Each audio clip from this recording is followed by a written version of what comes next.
قرآن کی روح سے، فرضیت و اہمیت بھی کہا جا سکتا ہے یا فضیلت بھی کہا جا سکتا ہے، قرآن کی روح سے. یعنی اللہ تعالیٰ نے اس حوالے سے کیا فرمایا کہ حج کیا ہے. اللہ تعالیٰ کا ارشاد ہے کہ لوگوں پر اللہ کا یہ حق ہے کہ جو بھی استطاعت رکھتا ہو اس کے گھر کا حج کرے. ٹھیک ہے، یعنی اللہ تعالیٰ نے حق بتا دیا، یعنی جب یہ اللہ کا حق ہے تو دوسرے کا فرض ہوگا. ظاہری بات ہے ایک کا حق دوسرے کا فرض ہوتا ہے، تو چونکہ یہ اللہ کا حق ہے تو پھر تمام مسلمانوں کا یہ فرض ہوا کہ وہ اللہ کے گھر کی زیارت کریں. اور اس ارشاد سے جو سورۃ ال عمران کی آیت نمبر 97 ہے، اس میں وضاحت ہوگی کہ جو بھی استطاعت رکھتا ہے وہ اللہ کے گھر کا حج کرے.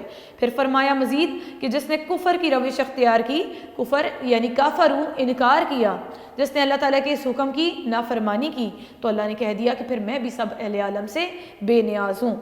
اللہ تعالیٰ کا ارشاد جو ہے حج کی فرضیت کا واضح مفہوم واضح کر رہا ہے کہ ایک مومن کے لیے حج کی کیا حیثیت ہونی چاہیے کہ اگر کوئی شخص صاحب مال ہے جس کو اللہ تعالیٰ نے مال جیسی نعمت دے رکھی ہے تو اس پر یہ فرض عائد ہو گیا کہ وہ بیت اللہ کی زیارت کا ارادہ کرے اور اس اسلام کے رکن کی ادائیگی کرے. اس کے بعد نبی پاک صلی اللہ علیہ وسلم کی حدیث ہے، حدیث شریف، جس میں مزید جو ہے اس حدیث کی حج کی ہم فضیلت دیکھیں گے. حج کی فضیلت حدیث کی روح سے، یعنی نبی پاک صلی اللہ علیہ وسلم نے کیا فرمایا کہ حج کیا ہے، کہ حج کس کنڈیشن میں مسلمانوں پر فرض ہوتا ہے. اس حدیث سے ہی ہر مومن کو یہ بات واضح ہو جانی چاہیے کہ مختلف قسم کے مسائل جو ہیں اگر انسان اس کا شکار ہے تو پھر اس پر حج فرض نہیں ہے، اور اگر یہ مسائل نہیں ہیں تو پھر اس پر حج فرض ہے. نبی پاک کی حدیث مبارکہ ہے کہ جس شخص کو کسی بیماری، واقعی ضرورت یا ظالم حکمران نے روک نہ رکھا ہو. کون سی 3 کنڈیشنز دی گئی یہاں پر ہم اسے لکھیں گے. جس شخص کو کسی بیماری، واقعی ضرورت یا ظالم حکمران، ٹھیک ہے، اگر کوئی شخص بیمار ہے، بیماری اس نوعیت کی ہے کہ وہ سفر نہیں کر سکتا، ٹھیک ہے، پھر کہا گیا کہ اس کو واقعی ضرورت ہے، یعنی اگر ایک شخص اپنا جو ہے گھر والوں کا خرچ چلا رہا ہے، اس کی بیٹیاں جو ہے تعلیم و تربیت ان کی کر رہے ہیں، شادی بیاہ کے اخراجات ان کے اس پہ ذمہ داری ہیں، ٹھیک ہے، اور اس کو اس قسم کی واقعی ضرورت ہے کہ وہ حج پہ جو ہے خرچ نہیں کر پا رہا، تو پھر ایسی صورت میں اس پر حج فرض نہ ہوا. پھر اگر کہا گیا کہ ظالم حکمران، جیسے کہ پہلے وقتوں میں غلامی کا دور ہوتا تھا کہ اگر مالک اپنے غلام کو رکھتے تھے تو ان کی اجازت کے بغیر وہ جو ہے وہ کہیں پر نہیں جا سکتا تھا، تو یہ کنڈیشن کہہ دی کہ اگر حکمران اس کا ظالم ہے اور اس کو آزادی نہیں دے رہا ہے اس حوالے سے کہ وہ حج ادا کر سکے، یہ رکن ادا کر سکے، تو یہ 3 کنڈیشنز ہوگی. نبی پاک کی حدیث سے وضاحت ہوگی کہ ایسا کوئی اس کو مسئلہ مسائل ہے نہیں ہے، نہ ہی وہ بیمار ہے، نہ ہی اسے واقعی ضرورت ہے، نہ ہی کسی ظالم حکمران نے روکا ہے. اس کے باوجود اگر وہ حج نہیں کرتا تو چاہے وہ یہودی مرے چاہے نصرانی، یعنی اس کا اختتام پھر دین اسلام پر تو نہ ہوا، وہ دوسرے ہی مذاہب میں سے اٹھایا جائے گا. یعنی ایک مسلمان کے مکمل ایمان کی نشانی ظاہر ہو گئی کہ اگر اللہ تعالیٰ نے مال و دولت سے نوازا ہے تو پھر اس پر یہ ذمہ داری عائد ہو جاتی ہے، اس پر فرض ہو جاتا ہے کہ وہ اللہ تعالیٰ کے گھر کی زیارت کرے. فرسٹ پیراگراف سے ہم نے 3-4 باتیں جو سیکھی وہ تھے حج کے لغوی معنی اور حج کا شرعی مفہوم، اور پھر ہم نے اللہ تعالیٰ کا ارشاد اور نبی پاک کا ارشاد سیکھا. اس کے ساتھ ہی اسٹوڈنٹ جب آپ کو یہ لیکچر دیے جا رہے ہوں گے تو آپ نے کوشش کرنی ہے کہ اپنے نوٹس بھی اس کے ساتھ کھول کے رکھیں. جو اس کانٹیکسٹ کو میں نے جو آپ سے ڈسکس کیا، اس سے جو ریلیٹڈ کوسچن ہوگا وہ میں سائڈ بائی سائڈ آپ سے ڈسکس کروں گی. سو یہ لانگ کوسچن نمبر 1 از کہ اسلام میں حج کو کیا حیثیت حاصل ہے، تفصیل سے بیان کریں. سو اسٹوڈنٹس ہم سیکھ چکے ہیں حج کے لغوی معنی بھی، پھر اس کے بعد حج کا شرعی مفہوم ڈسکس ہے. حج کی شرائط، یہ بات آپ سے پھر ڈسکس کر لیتی ہوں. حج کی شرائط،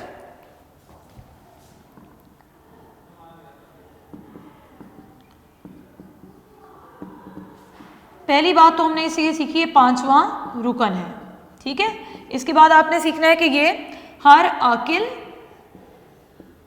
بالغ اور صاحب استطاعت مسلمان پر، اور پھر زندگی میں ایک بار مسلمان پر فرض ہے. سو یہ حج کی شرط ہے. پھر میں وہی بات بتاؤں گی کہ جو بھی آپ پیراگراف ریڈ کر رہے ہوتے ہو تو اس پہ آپ کے پاس جو نالج کس طرح سٹور ہو رہا ہوگا. آپ ایک پیراگراف کی سینس میں اس کو پڑھ کر جو ہے اچھے طریقے سے نہیں سمجھ پاتے ہو اور بہت سی باتیں بھول جاتے ہو, تو فگرز کو جو ہے ہائی لائٹ کر لیا کریں. امپورٹنٹ پوائنٹس ہوتے ہیں, وہ کی ورڈز ہوتے ہیں آنسرس کے, ان کو ہائی لائٹ کرنے کا فائدہ یہ ہوگا کہ آپ جب اپنے ایم سی کیوز اور شارٹ کوسچنس کی لرننگ کی طرف جاؤ گے تو یہ باتیں آلریڈی آپ کے مائنڈ میں کیپچرڈ ہوں گی.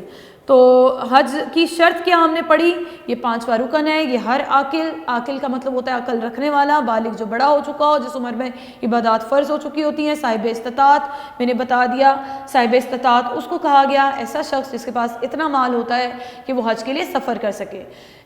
ظاہری بات ہے بہت سے اسلامی ممالک موجود ہیں, عرب میں خود مسلمان آباد ہیں, تو ان پر اتنا مال نہیں سفر کے خرچہ آتے.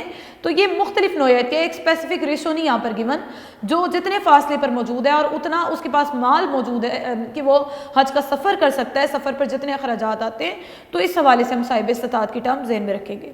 اللہ تعالیٰ کا ارشاد اور نبی پاک صلی اللہ علیہ وسلم کی حدیث مبارکہ ہم پڑھ چکے. اس کے بعد حج کی اہمیت, اس کوشچن کا پارٹ ہوگا کہ حج 9 ہجری میں فرض ہوا. حج کی فرضیت کے حوالے سے ہم نے پوائنٹ ذہن میں رکھنے کہ 9 ہجری میں فرض ہوا. یہ مالی عبادت ہے, بدنی عبادت ہے, یعنی جسمانی طور پر بھی حاضر ہونا ہے, اس پر اپنے انسان اپنا مال بھی قربان کرتا ہے. اور لسانی, لسان کا مطلب ہوتا ہے اسٹوڈنٹس زبان, یعنی ایسا عمل ہے جس میں آپ نے اپنی زبان سے تسبیحات بیان کرنی ہے, اللہ تعالیٰ کی حمد اور پاکی بیان کرنی ہے. تو یہ کیسی عبادت ہے؟ مالی, بدنی, لسانی عبادات کا مجموعہ. اس کے ادا کرنے سے مسلمان میں عجز و انکساری یعنی سادگی, ایک وہ اللہ تعالیٰ کے سامنے اپنے آپ کو حقیر اور ایک بندہ سمجھتا ہے, ٹھیک ہے, صبر و استقامت, اثار اور قربانی, خلوص و تقوی اور توکل علی اللہ. توکل علی اللہ کا مطلب ہوتا ہے اللہ تعالیٰ پر یقین رکھنا, اللہ تعالیٰ پر بھروسہ رکھنا. یہ وہ تمام جذبات ہے جب ایک مسلمان حج کرتا ہے تو اس رکن کے ذریعے اس میں ان جذبات کا فروغ نشوونما پاتا ہے. اسٹوڈنٹس کوسچن نمبر 1 آپ کو بریف ہو گیا. اب اس کے بعد ہم نیکسٹ ٹاپک کی طرف اس کے آتے ہیں, اللہم لبیک.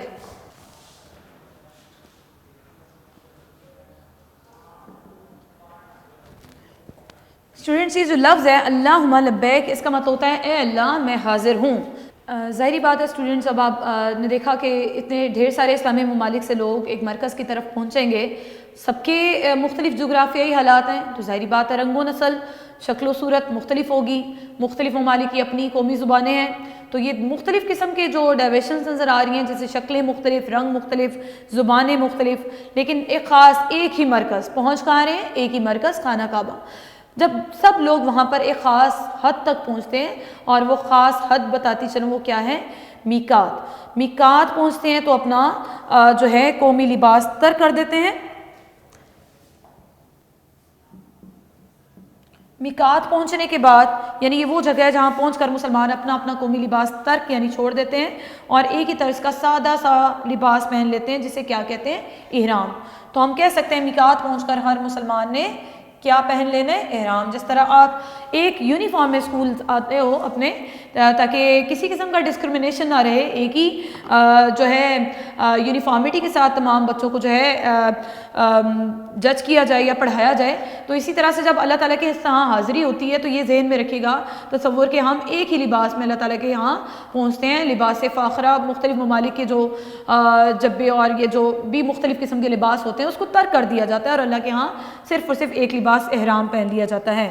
ٹھیک ہے, جو لباس پہنا جاتا ہے اسے احرام. یہ ہمیں معلوم ہو گیا کہ اگر آپ سے پوچھا جائے احرام کسے کہتے ہیں تو آپ بتاؤ گے کہ میقات پہنچنے کے بعد جب مسلمان ایک خاص حد تک پہنچتے ہیں تو سب اپنا قومی لباس چھوڑ کر جو سفید رنگ کا ایک لباس پہنتے ہیں اسے احرام کہا جاتا ہے. احرام پہننے کے بعد کیا ہوتا ہے جی جناب, کہ سلطان عالم اور زمین و آسمان کے مالک کی, سلطان عالم اور زمین و آسمان کا مالک اللہ تعالیٰ بزرگ و برتر کی ذات کو مخاطب کیا گیا. یوں معلوم ہوتا ہے کہ یہ سب اللہ تعالیٰ کی فوج ہے جو دنیا بھر کی ہزاروں قوموں سے آئی ہے بھرتی ہو کر, ٹھیک ہے, اور ایک ہی بادشاہ کی فوج ہے اور ایک ہی بادشاہ کے دربار میں پیش ہونے جا رہی ہے. یہ یونیفارم پہنے ہوئے سپاہی جب میقات یعنی جس کو کہہ دیا گیا میقات کیا ہے؟ احرام باندھنے کی مقررہ جگہ ہے. یعنی اس سے آگے جب بڑھنا ہے اللہ تعالیٰ کے ہاں حاضری تو احرام میں ان سب کی زبانوں پر ایک ہی نعرہ ہوتا ہے یا ایک ہی کلمات ہوتے ہیں, اور وہ کلمات جو ادا کیے جاتے ہیں ان کو تلبیہ کہا جاتا ہے. تلبیہ کے کلمات کیا ہیں اگر آپ سے پوچھا جائے. اب اس پیراگراف میں جو 2 باتیں آپ نے سیکھ لیں کہ مسلمان اپنا لباس ترک کر کے کون سا لباس پہنتے ہیں اسے کیا کہتے ہیں؟ احرام. پھر کس مقام پر ترک کرتے ہیں؟ میقات. اور پھر تیسری بات جو آپ سیکھنے جا رہے ہو کہ وہ یہ تلبیہ کیا ہے, یہ تلبیہ کے کلمات جو پڑھے جاتے ہیں یا اللہم لبیک جو حاضری دی جاتی ہے اس کا ترجمہ بیان کریں. میں عربی کے ساتھ ساتھ پڑھ کے آپ کو یہ ڈیفائن کر رہی ہوں, ذرا توجہ دیجیے گا. لبیک اللہم لبیک, حاضر ہوں اے اللہ میں حاضر ہوں, لبیک میں حاضر ہوں, لا شریک لک لبیک میں حاضر ہوں تیرا کوئی شریک نہیں میں حاضر ہوں. ان الحمد بے شک تمام تعریفیں تیری ہیں, والنعمت لک اور تمام نعمتیں تیری ہیں, والملک اور بادشاہی بھی تیری ہیں, لا شریک لک تیرا کوئی شریک نہیں. عربی کے ساتھ ساتھ آپ کو اس تلبیہ کے جو ترجمہ ہے بہترین طریقے سے پریپیئر کرنا ہے. تلبیہ کے بعد جو نیکسٹ ٹاپک ہم ڈسکس کرنے جا رہے ہیں حج کے حوالے سے اسٹوڈنٹس, وہ ہے ملی وحدت. جو ٹاپک ملی وحدت ہے اس کے ساتھ ساتھ اگر آپ اپنے نوٹس پہ کوسچن نمبر 3 دیکھ لیں کہ مکہ مکرمہ اور بیت اللہ شریف پہنچنے کے بعد ملت اسلامیہ کی وحدت کے کیا مناظر دکھائی دیتے ہیں. سو اسٹوڈنٹس یہ پیراگراف کی ریڈنگ کے ساتھ ساتھ ہی آپ کو یہ بریف ہو جانی چاہیے ساری ہیڈنگس. اور ملی وحدت میں اور اس سے اوپر جو کوسچن ہے مسلمان عالم اسلام کے اتحاد کی جو روح نمایاں ہوتی ہے اس کی مثالیں, ٹھیک ہے. جو اتحاد کی مثالیں ہیں وہ ذہن میں رکھے گا کہ وہ کون سی ایسی چند باتیں ہیں جن کی بنا پر مسلمان کو متحد نظر آتی ہے, تو وہ لباس ہے, مساوات ہے اور تلبیہ ہے. پہلی بات لباس, میں آپ کو نوٹ سے ہی اس کو بریف کر دیتی ہوں. 3 باتیں کہ ملت عالم اسلام کے اتحاد کی ضرور نمایاں مثالیں دیں.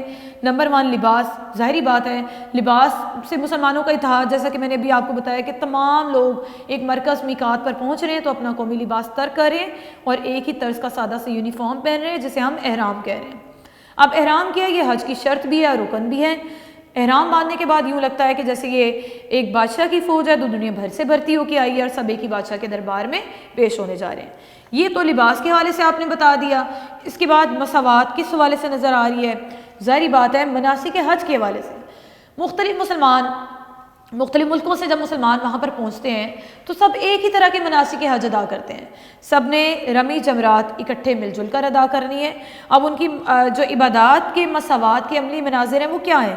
مختلف ملکوں کے قافلے مل رہے ہیں, سب مل کر اکٹھے نمازیں ادا کر رہے ہیں, سب کا ایک امام, عبادت کے لیے ایک زبان, سب ایک اللہ اکبر کے اشارے پر رکوع و سجود کر رہے ہیں, ٹھیک ہے, ایک قرآن پڑھ رہے ہیں اور سن رہے ہیں. اس دوران امیر اور غریب کی تفریق ختم ہوگی, ٹھیک ہے. تمام لوگ بنا کسی تفریق کے, بغیر کسی لسانی امتیاز کے, بغیر کسی ملک کے امتیاز کے, مختلف زبانوں, نسلوں, قومیتوں, قوم یعنی مختلف قومیں جو وہاں پر اکٹھی ہوئی ہیں, ٹھیک ہے, اور وطنوں کا اختلاف یعنی فرق جو ہے وہ مٹ جاتا ہے اور سب ایک ہی اللہ تعالیٰ کے سامنے حاضر ہو کر عبادات انجام دیتے ہیں. تو ہم کہہ سکتے ہیں مساوات یعنی برابری. مساوات کا مطلب ہوتا ہے برابری. کن معاملات میں؟ مناسک حج کی ادائیگی کے حوالے سے. اینڈ دی لاسٹ پوائنٹ تلبیہ. تلبیہ کا ترجمہ میں آپ کو ڈیفائن کر چکی ہوں. مینز جب اب تلبیہ کے حوالے سے ملی وحدت کیسے نظر آ رہی ہے, اتحاد کیسے نظر آ رہا ہے, وہ ظاہری سی بات ہے کہ جب تمام لوگ حاضر ہوتے ہیں, گو کہ ان کے ملکوں کی کوئی بھی زبان ہو, ان سب نے ایک اسی زبان میں اللہ کے سامنے حاضری ادا کرنی ہے اور وہ تلبیہ کے کلمات کی ادائیگی کے ساتھ ہے. اسٹوڈنٹس کوسچن نمبر 2 بھی آپ کو بریف ہو گیا. اب میں پہلے پیراگراف ریڈ کر کے ملی وحدت کا, اس کے بعد آپ کو کوسچن نمبر 3 کی طرف لے کے چلوں گی. ملی وحدت کیا ہے جی؟ بولیاں سب کی مختلف ہیں, نعرہ سب کا ایک ہے. نعرہ سے مراد یہاں پر تلبیہ ہے, یعنی زبان سے جو کلمات کی ادائیگی ہے وہ تلبیہ کی ہے. مختلف ملکوں کے قافلے مل رہے ہیں, سب مل کر ایک ساتھ نماز پڑھے ہیں, سب کا امام ایک حرکات, ایک عبادات, ایک زبان, ایک اللہ اکبر کے اشارے پر اٹھتے بیٹھتے اور رکوع و سجود کرتے ہیں. سب ایک ہی قرآن کو سنتے اور پڑھتے ہیں. زبانوں, نسلوں, قومیتوں کا اختلاف مل رہا ہے. ایک اللہ کو ماننے والوں کی عالمگیر یعنی ایسی جماعت تشکیل پا رہی ہے, یعنی بن رہی ہے, جو ایک اللہ کو مانتی ہے اور ایک اللہ کی عبادت کرنے والی ہے. پھر یہ قافلے یک زبان ہو کر, یعنی مختلف ملکوں کے لوگ جب اکٹھے ہو کر یک زبان, ایک ہی زبان میں لبیک اللہم لبیک کے نعرے بلند کرتے ہوئے چلتے ہیں, تو ایک عجیب سی فضا پیدا ہوتی ہے جس کے نشے میں سرشار یعنی ڈوب ہو کر آدمی اپنی ذات بھول جاتا ہے اور لبیک کی کیفیت میں جذب ہو کر رہ جاتا ہے. اس کے بعد مناسک حج ہے, ہم اس کو ڈسکس کر لیتے ہیں.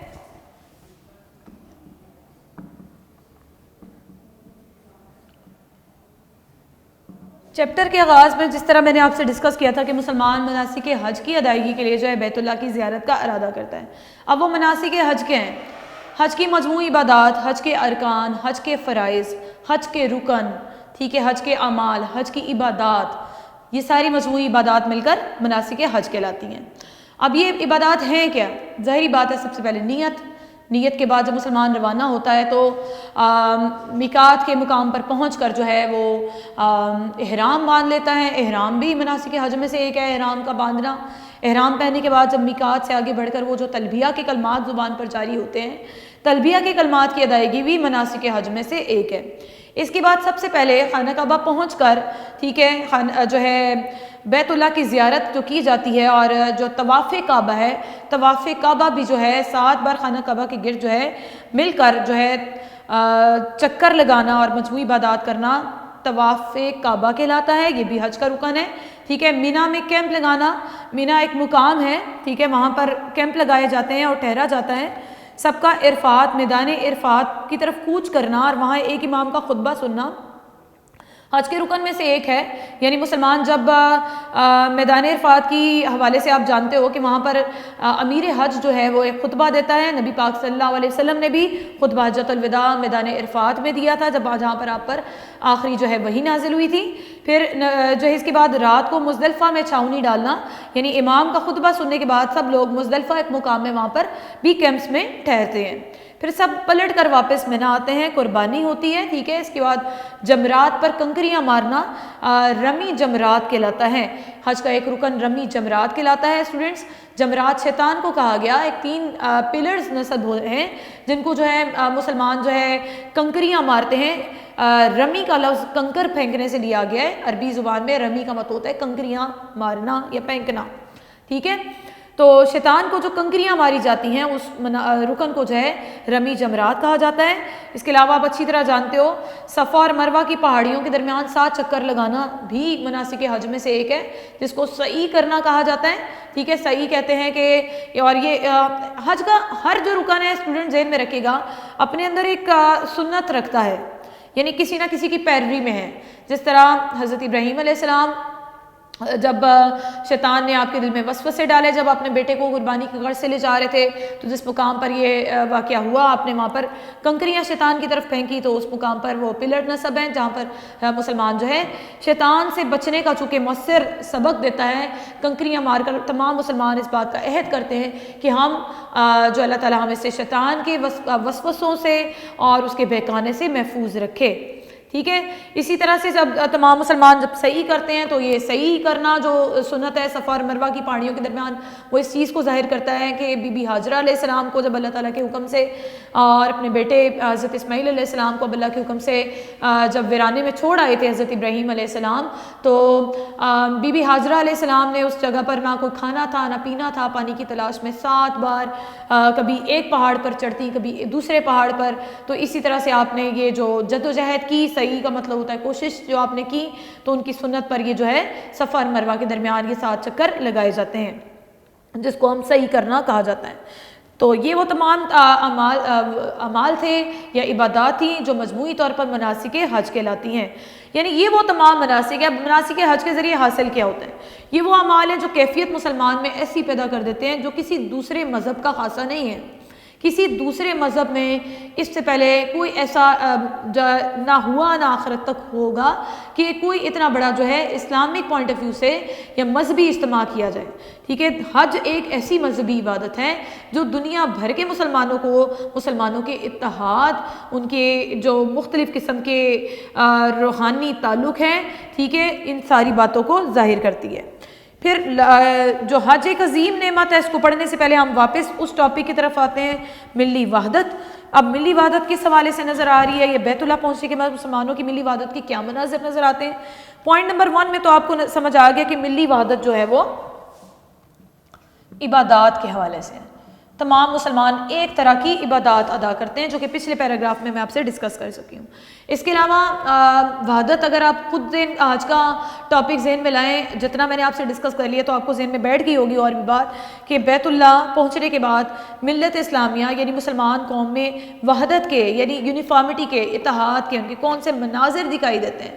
تو سارے مناظر ذہن میں لائیں. پہلی بات جب مسلمان وہاں پہنچے اور میقات سے آگے روانہ ہوئے تو سب سے پہلا منظر کون سا نظر آتا ہے؟ تلبیہ کا، کہ تمام مسلمانوں کی زبانوں پر ایک ہی نعرہ یا ایک ہی کلمات بلند ہوتے ہیں. ٹھیک ہے. تلبیہ کے بعد اگر دیکھا جائے تو ایک عالمگیر جماعت مسلمانوں کی ترتیب پاتی ہے. دنیا بھر کے مسلمان یہ نظارہ کرتے ہیں، دنیا بھر کے لوگ چاہے وہ مسلمان ہیں چاہے غیر مسلمین ہیں، وہ اس چیز کا نظارہ کرتے ہیں کہ مسلمان ایک عالمگیر جماعت ہیں. حج کے دوران ان میں زبانوں، نسلوں، قومیتوں کا اختلاف مٹ گیا ہے. تمام لوگ جو وہاں پر اکٹھے ہوئے ہیں وہ ایک عالمی جماعت ہیں. ان کا اللہ تعالیٰ ایک، یعنی جس کا ذات پر وہ یقین رکھتے ہیں، ان کا معبود ایک ہے، ان کا رسول ایک ہے، ان کا قرآن ایک ہے، اور ایک ہی مرکز بیت اللہ کے گرد اور اس کو ماننے والے اور طواف کرنے والوں کی ایک عالمگیر جماعت تشکیل پا رہی ہے. اس کے بعد جو نیکسٹ پوائنٹ ہے مسلمانوں کی وحدت کا، وہ ان کی نمازیں ہیں. نمازیں جب تمام مسلمان ایک امام کے پیچھے کھڑے ہو کر ادا کر رہے ہوتے ہیں، سب ایک ہی امام کے اشارے پر اٹھتے بیٹھتے اللہ اکبر کہتے ہوئے رکوع و سجود کرتے ہیں. نیکسٹ پوائنٹ جو ذہن میں آتا ہے وہ ہے جی احرام. احرام باندھ کر جب تمام مسلمان حج جیسا فرض ادا کرتے ہیں تو یہ بھی ایک ایسا منظر ہے جو مسلمانوں کے اتحاد کو ظاہر کر رہا ہے، اور تمام مسلمان ایک ہی طرح کا سفید لباس یعنی احرام پہنے ہوئے ہوتے ہیں. لاسٹ پوائنٹ ہے جی روحانی کیفیت.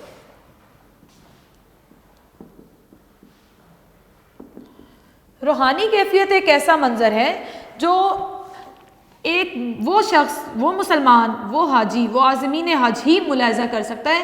یہ وہ کیفیت ہے روحانی کیفیت، یعنی اس کی اپنے روح کی کیفیت ہے جو اگر دیکھنے والا اپنی نظر سے اس چیز کو نہیں محسوس کر سکتا، جو شخص حج کر رہا ہوتا ہے اسی میں یہ کیفیت پیدا ہوتی ہے.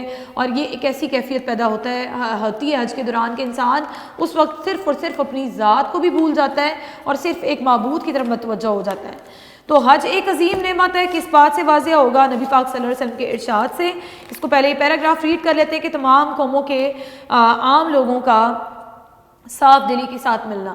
ٹھیک ہے، یعنی کیفیت کیسے پیدا ہو رہی ہے؟ روحانی کیفیت کہ تمام لوگ صاف دل کے ساتھ. آپ جانتے ہو کہ اگر کوئی حج کرنے کی گھر سے گیا ہے تو وہ معافی تلافی کر کے جاتا ہے.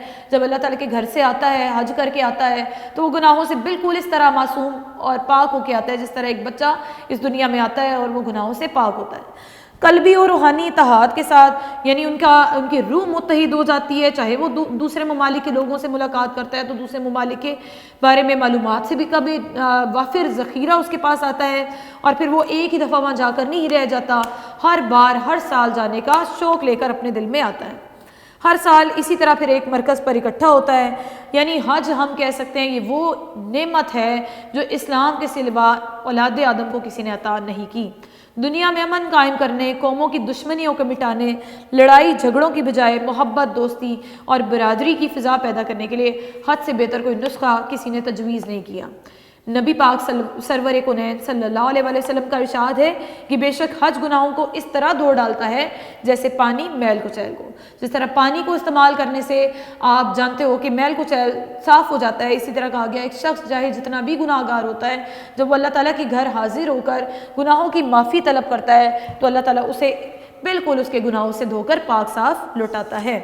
اسٹوڈنٹس، حج کے جو ٹاپک آج ہم نے پڑھا، امید ہے آپ کو اچھی طرح سے سمجھ آ گیا ہوگا نہ. اور جو بھی بات آپ اسلامک پوائنٹ آف ویو سے اسٹوڈنٹ سیکھتے ہو، اس کو صرف اپنی ٹیکسٹ بک تک یا اپنے نالج تک نہ رکھا کریں، عملی طور پر کوشش کیا کریں. بحیثیت مسلمان ہمارا یہ ارادہ ہونا چاہیے کہ ہم اللہ تعالیٰ، اور دعا ہونی چاہیے اپنے رب کائنات سے کہ اللہ تعالیٰ ہمیں اپنے گھر حاضری کا موقع دے اور ہم حج کی یہ فیوز اور برکات حاصل کر سکیں. اسٹوڈنٹس، اپنا بہت زیادہ خیال رکھے گا. اللہ حافظ.